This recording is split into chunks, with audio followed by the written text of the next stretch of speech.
Are Krishnaiah ఆధ్వర్యంలో తలపెట్టిన బీసీల సమరబేరి సభకు అటు పార్టీలకు అతీతంగా కూడా నాయకులంతా హాజరవుతున్నారు. ఇక ప్రస్తుతం మనతో అయితే బీఆర్ఎస్ పార్టీకి సంబంధించిన నేత మాజీ మంత్రి శ్రీనివాస్ గౌడ్ ఉన్నారు. ఒకసారి సార్తో మాట్లాడదాం. ఏంటి అసలు బీసీల సమరబేరి సభ ప్రధాన ఉద్దేశం ఏంటి, అసలు ఏం చేయబోతున్నారు, రాబోయే రోజుల్లో బీసీ ఉద్యమాలు ఎలా ఉండబోతున్నాయి, ఏంటి విషయాలు, ఎలాంటి విషయాలను తెలుసుకుందాం. సార్ చెప్పండి, ఏంటి ఈ బీసీ సమరబేరి అంటూ ఆర్ కృష్ణ ఆధ్వర్యంలో కూడా ఒక సమావేశాన్ని ఏర్పాటు చేశారు. ఏంటి, ఏం చేయబోతున్నారు? అసలు చేయబోయేది చట్టసభలో రిజర్వేషన్ కావాలి.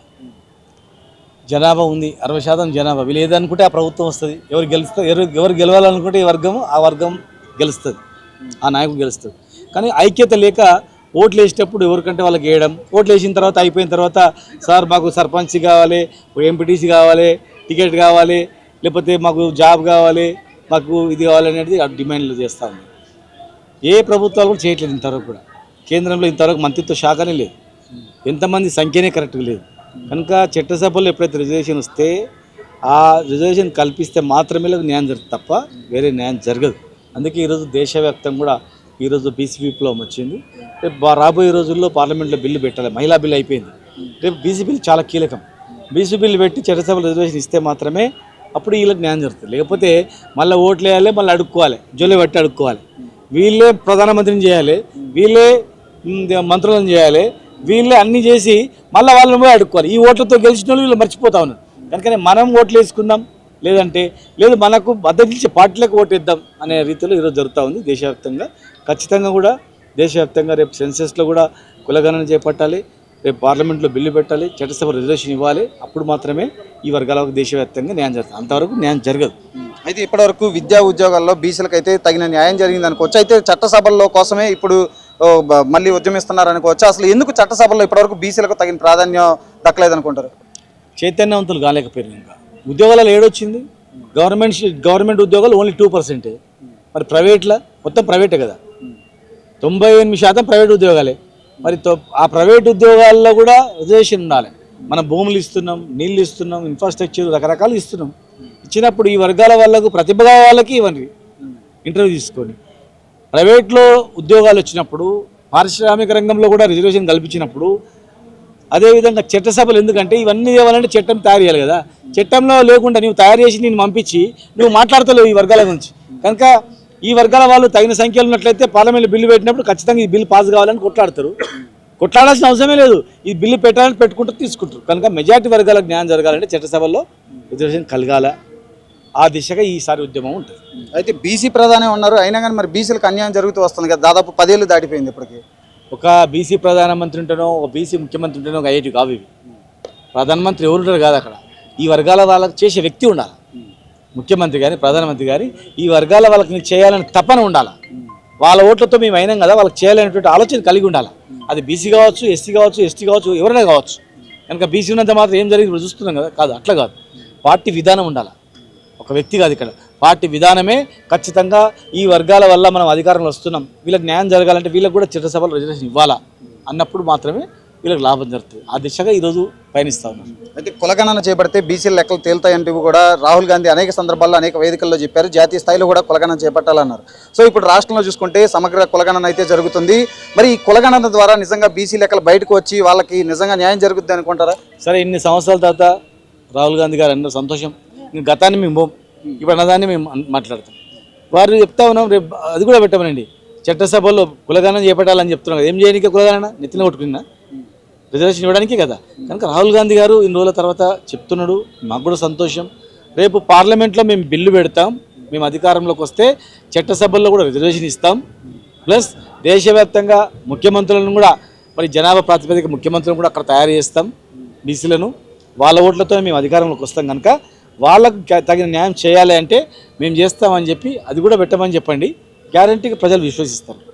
పుట్టే కులగణన చేయమంటారు, ఒక అడుగు ముందుకేసారు, 2 అడుగులు ముందుకు వెళ్ళి ఆర్ఎస్ఎస్ అంటుంది, రాహుల్ గాంధీ గారు అంటున్నారు, ప్రధానమంత్రి అంటున్నారు. ప్రతి ఒక్కరు ఎవరి నోట్లో చూసినా బీసీల గురించి మాట్లాడుతారు ఈసారి దేశవ్యాప్తంగా.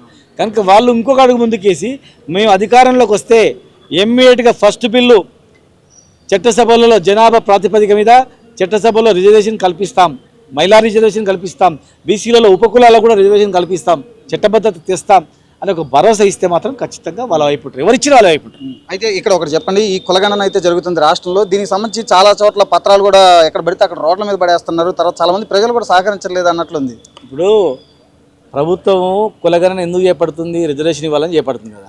ఆ రిజర్వేషన్ ఇవ్వడానికి ఉపయోగపడే అంశాలు ఉండాలి అందులో. నీ పేరేంటి, ఏ కులము, నీ ఉపకులం ఏంటి, నీకు ఇల్లు ఉందా లేదా, ఉద్యోగం ఉందా లేదా, గింత అడగాల. నీకు పాస్బుక్ ఉందా, లోన్ తీసుకున్నావా, విదేశాలకు పోయించినావా, లేకపోతే ఇంకేమైనా చేసినావా. నువ్వు 70, 80, 90 కాలమ్స్ 70 కాలమ్స్ అడిగితే వాళ్ళు భయపడుతున్నారు. ఉన్న రేషన్ కార్డు పోతుందేమో, లేకపోతే ఇంకేదైనా పోతుందేమో అని భయపడుతున్నారు. అవన్నీ అవసరం లేదు. నిజంగా ప్రభుత్వం బీసీ రిజర్వేషన్ గురించే చేస్తుంది కనుక 2-3 అంశాలు చేస్తే అందరు లైన్లో వరుసలు నిలబడి క్యూ కట్టిస్తారు. ఇలా అవన్నీ అడుగుతలేరు, వాళ్ళు భయపడుతున్నారు కనుక ఎందుకు అవసరం? బీసీ రిజర్వేషన్కి ఉపయోగపడేటువంటి మాత్రమే పెట్టండి. ఇది అవసరమా? చట్టసభల్లో స్థానిక సంస్థల్లో రిజర్వేషన్ కల్పించడానికి నేను సర్వే చేస్తున్నామని చెప్పిండ్రు. డెడికేటెడ్ కమిషన్ ఎందుకు ఏర్పడ్డది? చట్టసభలో రిజర్వేషన్ ఇవ్వడానికి డెడికేటెడ్ కమిషన్ ఏర్పడ్డది. మరి డెడికేటెడ్ కమిషన్ ఏర్పడ్డది చట్టసభల్లో బీసీలకు జనాభా ప్రాతిపదిక మీద రిజర్వేషన్ ఇవ్వడానికి. జనాభా ప్రాతిపదిక రిజర్వేషన్ ఇవ్వడానికి ఏమి చట్ట ప్రకారం ఉన్న అంశాలు తీసుకోండి, అంతేగాని పాన్ కార్డు ఉందా, నీకు ఇన్కమ్ ట్యాక్స్ కట్టినావా, నువ్వు ఎక్కడ పోయినావు, నువ్వు ఏడా పడుకున్నావా, గొర్రెలున్నాయా, మేకలున్నాయా, బర్రెలున్నాయా, దున్నుతున్నావా, నువ్వు ఏ పార్టీలో ఉన్నావు, ఏ పోస్ట్ చేసినావు, ఇవన్నీ ఏ వస్తుంది చెప్పండి. ఇవన్నీ న్యూసెన్స్ అనమాట, అంతా నాన్ సెన్స్ పని ఇవంతా. కనుక ఎవరు అధికారులు చెప్పారు ఇప్పటికైనా సరే ఆ కాలంలో కొట్టేసి ఇచ్చిన కాడికి అంటే క్యూ కట్టిస్తారు. కనుక వీళ్ళు అది చేయట్లేదు, ప్రాబ్లమ్ను పెద్దగా చేసుకుంటారు. ఇష్యూని సింపుల్గా అయిపోయేదాన్ని ఇట్లా తినేదాన్ని ఇట్లా తింటున్నారు అన్నమాట. ఇప్పటికైనా ప్రభుత్వం మళ్ళీ వారం రోజులు ఇంకా టైం ఉంది కనుక ఇమ్మీడియట్గా ఇచ్చిన కాడికి ఇచ్చారు. ఈయనలు భయపడకండి, ఈ అంశాలు అయితే ఇచ్చేయండి, మీరు మిగతా అంశాలు ఇవ్వకున్నా పర్లేదు, మీకున్న అంశాలు ఇచ్చేయండి అన్నా కూడా అదొక ప్రకటన చేస్తే కూడా బాగుంటుంది. అది పోలే ఇంకా సార్. అయితే మీ హయాంలో ఒక సమగ్ర కుటుంబ సర్వే కూడా చేపట్టారు, దానికి సంబంధించిన రిపోర్ట్ని మీరు బయట కూడా పెట్టలేదు. ఇప్పుడు వీళ్ళు మాత్రం కులగణన అంటూ మళ్ళీ ఒకసారి జనాల్లోకి వెళ్ళే ప్రయత్నం అయితే చేస్తున్నారు. మేము డెడికేటెడ్ కమిషన్ వేయలేదు, డెడికేటెడ్ కమిషన్ ద్వారా మేము చేయలేదు.